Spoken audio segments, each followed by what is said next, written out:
अथ अपरा एकादशी व्रत कथा। ज्येष्ठ मास कृष्ण पक्ष की एकादशी। युधिष्ठिर बोले, हे जनार्दन, ज्येष्ठ मास के कृष्ण पक्ष की एकादशी का क्या नाम है? मैं उनका महात्म्य सुनना चाहता हूँ। श्री कृष्ण बोले, हे राजन, तुमने संसार के हित के लिए बहुत सुंदर प्रश्न किया है।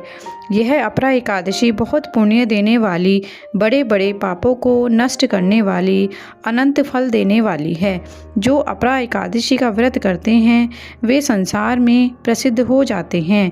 ब्रह्मा हत्या, गोत्री की हिंसा और गर्भ हत्या, दूसरों की निंदा, पर स्त्री गमन, ये सब पाप अपरा के व्रत करने से नष्ट होते हैं। झूठी गवाही देने वाले, झूठी प्रशंसा करने वाले, झूठे बोलने वाले, मिथ्या वेद पाठी ब्राह्मण और ढोंग रचने वाले, ठग, ज्योतिषी, कपटी, वैद, ये सब नरकगामी होते हैं। परंतु राजन, अपरा के सेवन करने से ये पाप छूट जाते हैं।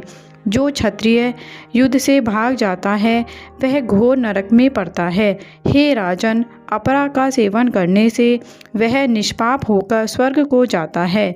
जो शिष्य विद्या पढ़कर अपने गुरु की निंदा करता है वह बड़े पातक से युक्त होकर नरक हो जाता है। अपरा का सेवन करने से वह मनुष्य भी सद्गति को प्राप्त होता है।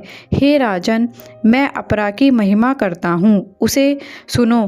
कार्तिक की पूर्णिमा को तीनों पुष्कर में स्नान करने से, मकर के सूर्य में, प्रयाग में स्नान करने से, काशी में शिवरात्रि का व्रत करने से, गया में पिंडदान करने से, सिंह राशि में बृहस्पति में गोमती नदी में स्नान करने से, कुंभ में केदारनाथ के दर्शन से, बद्रिकाश्रम की यात्रा और उस तीर्थ का सेवन करने से, सूर्य ग्रहण में, कुरुक्षेत्र में हाथी, घोड़ा और स्वर्ण का दान करने से और यक्ष में सुवर्ण का दान करने से जो फल मिलता है वही फल मनुष्य को अपरा का सेवन करने से मिलता है।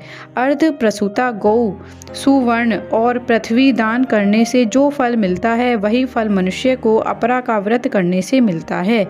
यह पाप रूपी वृक्ष को काटने के लिए कुल्हाड़ी और पाप रूपी ईंधन को जलाने के लिए अग्नि के समान है। पाप रूपी अंधकार के लिए सूर्य और पाप रूपी हिरण के लिए सिंह के समान है। हे राजन, पाप से डरे हुए मनुष्य को अपरा एकादशी का उपवास करना चाहिए। जो एकादशी का व्रत नहीं करते वे मनुष्य जल में बबूले के समान और जानवरों में भुगने के समान हैं। वे मरने के लिए ही संसार में जन्म लेते हैं। अपरा का व्रत और वामन देव जी की पूजा करके मनुष्य सब पापों से छूटकर विष्णु लोक को जाते हैं।